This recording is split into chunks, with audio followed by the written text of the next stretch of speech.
Hello, future cinema class. Mark Terry here, reporting live from Cannes, MIPCOM 2016. And it's a great market. It's very exciting. There's an awful lot of people here. But one of the most important people is the Director of Marketing and Communications for the Canada Media Fund, Maurice Boucher. And I have him with me here today.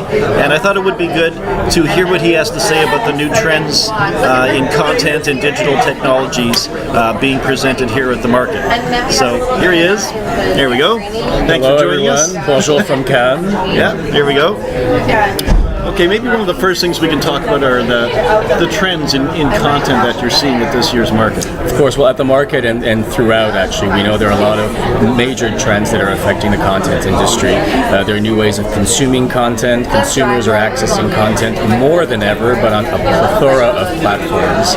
So content producers have to adapt because the traditional way of consuming content through broadcast networks is no longer the only way of consuming content, and certain younger viewers are actually not even accessing content that way at all. We also noticed that what were traditional boundaries from one country to the next are disappearing. Now people can access content whether it's coming from Asia or Africa or the United States quite easily. In that context too, Canada is in a very different position. We now have access to more markets than before, but at the same time we have to make sure that we work with the risks involved in trying to compete in such a very dynamic international marketplace. So has geo-blocking kind of come off in a lot of the countries? It really depends on the type of platform and how people are accessing content. I mean, we realize, channels like YouTube, Netflix, they all have very different business models. We have to contend with that because, those are some of the factors that are now impacting the industry we work with. Right. And how has the funding model changed for producers working with the streaming channels?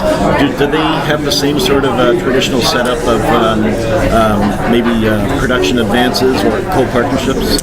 It takes a little longer to change organizations than it does to change the marketplace. If we use Canada as an example, our funding system for television still relies heavily on the traditional broadcast system. Basically, a producer needs to have a broadcast license to be able to trigger funding from the Canada Media Fund, and that is also the case for many types of credits and other access to funding in provinces. We're looking at ways that can change with time because we realize that content is king. We want to be more content centric and more platform agnostic as we move forward, but it takes some time to be able to adjust and also to make sure that any changes that we make are not too disruptive for the system because it is working well.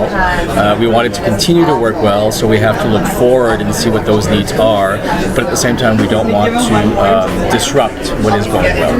Right. So are many of the digital platforms in existence now connected to a traditional broadcaster, or are they standalone?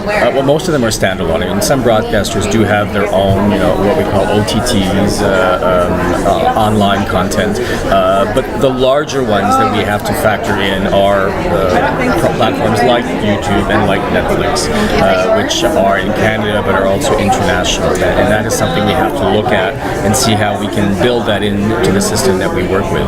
Good. So you think there's some hope that maybe in the future there's going to be funding programs available for independent Canadian producers producing content for those platforms? Well, it's too soon to say what hope can be. I'm not someone that looks into the future and tries to guess, but I do know that we're working towards new models, and I have a lot of confidence that with our organization and with the powers that be in Ottawa as well, there's a forward-thinking vision that will help us get to where we need to be. Oh, that's great. That's great to hear. Well, thank you very much for joining us. My pleasure. And for being a guest speaker in our class. Thank Appreciate you it very much. Thank you. Okay, thanks everybody. We'll see you next Wednesday. Goodbye. Bye-bye.